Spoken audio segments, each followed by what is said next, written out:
Shalom sahabatku, sebelum kita merenungkan kebenaran firman Tuhan di pagi hari ini, mari kita sama-sama berdoa. Tuhan yang baik, berterima kasih atas penyertaan-Mu terhadap kehidupan setiap kami.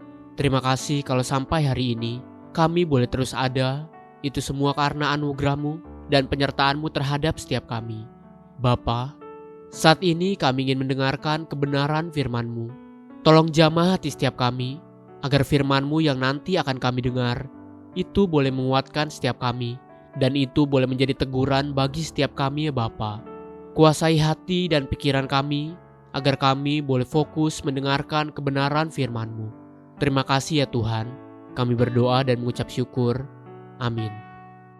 Pagi hari ini, kita akan merenungkan kebenaran firman-Nya dengan tema mengucap syukur.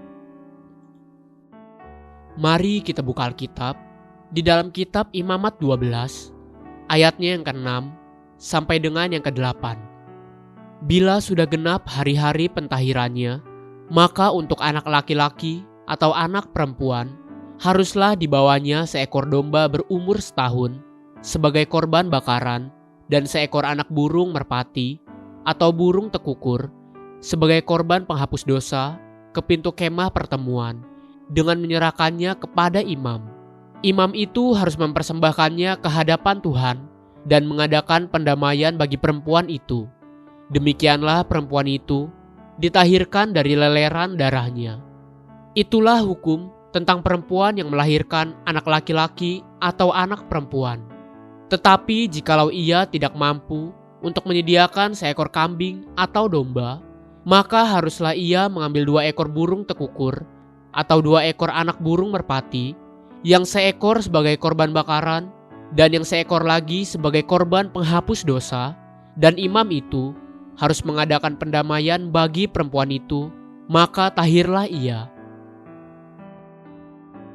Ada satu hukum yang berlaku bagi para wanita yang baru saja selesai bersalin dan demi menyambut kehadiran anaknya, baik laki-laki atau perempuan, maka bagi ibu yang baru bersalin, ada kewajiban untuk mempersembahkan korban bagi Tuhan.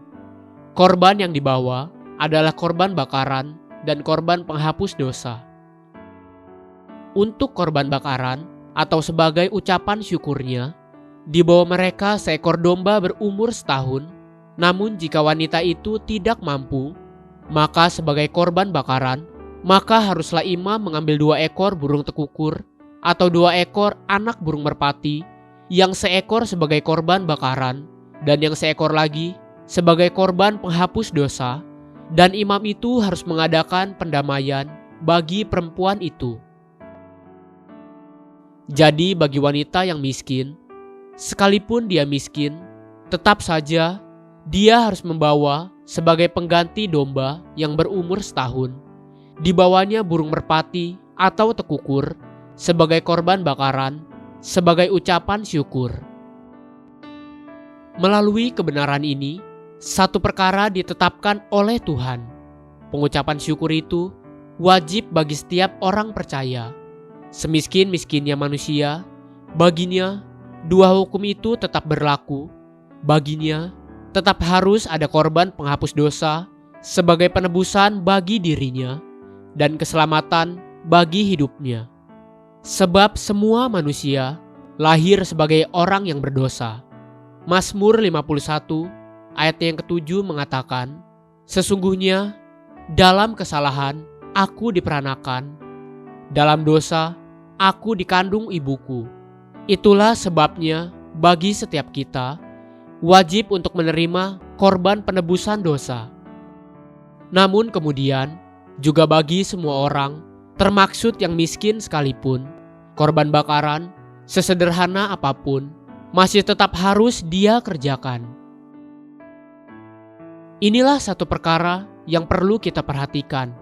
Hukum yang benar, pengucapan syukur itu harus dikerjakan oleh setiap pribadi, seburuk apapun keadaanmu, semiskin apapun kehidupanmu. Bukankah firman Tuhan berkata, 1 Tesalonika 5 ayatnya yang ke-18, mengucap syukurlah dalam segala hal, sebab itulah yang dikehendaki Allah di dalam Kristus Yesus bagi kamu. Juga di 2 Tesalonika pertama, ayatnya yang ketiga A. Kami wajib selalu mengucap syukur kepada Allah karena kamu. Itulah kebenaran firman Tuhan yang berlaku bagi kita semua dalam segala perkara. Sudahkah engkau mengucap syukur pagi ini? Haleluya. Sahabatku, mari kita sama-sama berdoa. Terima kasih Bapa Surgawi. Aku bersyukur untuk segala perkara yang telah Engkau kerjakan bagiku. Aku mau selalu dan senantiasa bersyukur kepadamu.